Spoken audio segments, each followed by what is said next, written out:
पूरे यूपीए को एनडीए के खिलाफ इकट्ठा करने की है। उस दिशा में बातचीत चल रही, बहुत से दलों ने अपनी रजामंदी दे दी है। पूर्व सांसद धनंजय सिंह 2024 लोकसभा चुनाव में बीजेपी के हराने की रणनीति तय करने में जुटे हुए हैं। जेडीयू का महागठबंधन बिहार से हर प्रदेश तक बीजेपी की विजय रथ यात्रा रोकने में कामयाब रहेगी। बीजेपी 37% मत पाकर 303 सीट जीतकर केंद्र में सरकार बनाए, 63% मत बीजेपी के खिलाफ पड़े। जेडीयू यूपीए के सभी पार्टियों के एक साथ कर महागठबंधन बनाकर चुनाव लड़ने की बड़ी तैयारी कर रही है। विपक्ष अगर एक साथ हो गया तो बीजेपी को 100 सीट से अधिक जीतने नहीं देंगे, मुख्यमंत्री नीतीश कुमार का बड़ा बयान दिया था।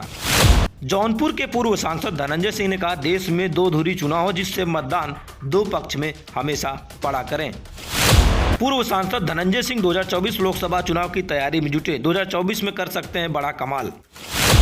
जेडीयू की राष्ट्रीय महासचिव व पूर्व सांसद धनंजय सिंह सरकार को हराने की रणनीति बताई 2024 में। जौनपुर जिले के पूर्व सांसद धनंजय सिंह बीजेपी की हराने की रणनीति तय करने में जुटे हैं। उन्होंने बताया कि जिस तरीके से पिछले लोकसभा चुनाव में 37% मत बीजेपी या कहें एनडीए को मिला था और कुल 303 सीट जीतकर लोकसभा में सरकार बनाई थी, वहीं बीजेपी के खिलाफ 63% मतदान पड़ा था। शायद अगर जिस तरीके से अगर विपक्ष एक साथ चुनाव लड़े तो कहीं न कहीं बीजेपी की विजय रथ यात्रा को रोक सकते हैं, क्योंकि जिस तरीके से जो आंकड़े आए हैं वह बीजेपी के खिलाफ मतदान हुआ है। लेकिन जिस तरीके से छोटी छोटी पार्टियां अलग अलग राहों पे चुनाव लड़ रही तो उसके कारण कहीं न कहीं बीजेपी का फायदा होता है। चाहे उत्तर प्रदेश की बीएसपी की बात कर लें और चाहे समाजवादी पार्टी की बात कर लें, कांग्रेस की बात कर लें और चाहे अन्य दलों की बात कर लें, अगर एक साथ चुनाव लड़ेंगे, प्रदेश से लेकर बिहार, यूपी, उत्तर प्रदेश, तमाम राज्यों में अगर एक साथ चुनाव लड़ें तो विजय रथ यात्रा जो बीजेपी के है उसे रोक सकते हैं। क्योंकि जिस तरीके से जौनपुर के पूर्व सांसद धनंजय सिंह ने बयान दिया, उसके बाद उन्होंने कहा कि जिस तरीके से हमारे पार्टी के नेता जो बिहार के मुख्यमंत्री नीतीश कुमार ये चाहते हैं कि सभी पार्टियां एक साथ रहें और बीजेपी के खिलाफ दो धुरी चुनाव हो जिससे मत खराब न हो और बीजेपी की विजय रथ यात्रा रोकने में कामयाब साबित हो जाए।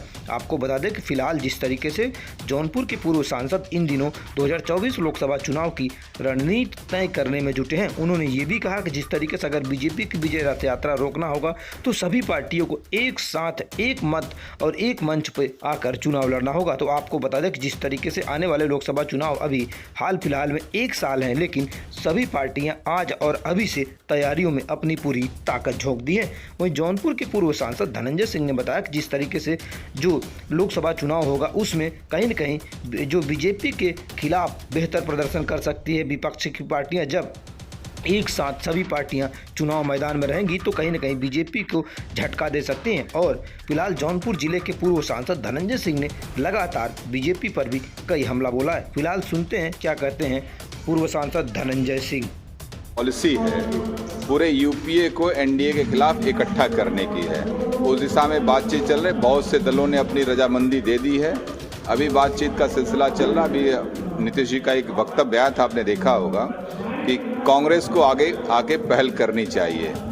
और मेरा भी अपना मानना है कि देश में चुनाव दो ध्रुवी हो, एनडीए एक तरफ हो, यूपीए एक तरफ हो, तभी देश की तस्वीर साफ होगी। लेकिन कांग्रेस का मानना है कि सारे दल हमारे साथ हैं, हम आगे नहीं। कोई बात नहीं, कांग्रेस बड़ा पार्टनर है, लेकिन कहीं किसी टेबल पे बैठ के बात होगी ना, उसके बाद तय होगी। और ये भी बात है, नीतीश ने कहा कि हम 100 सीटों पर भाजपा को समेट देंगे। अगर यूपीए का जिस तरीके से उन्होंने कहा, अगर यूपीए सारे इकट्ठा हो जाएंगे एक साथ एक मंच पे, अगर एक विचारधारा के साथ अगर रहेंगे, आपको ख्याल होगा पिछली बार 37% वोट पाके भारतीय जनता पार्टी की देश में सरकार बनी, 303 सीटें प्राप्त हुई, 63% मत तो भाजपा के खिलाफ मिला।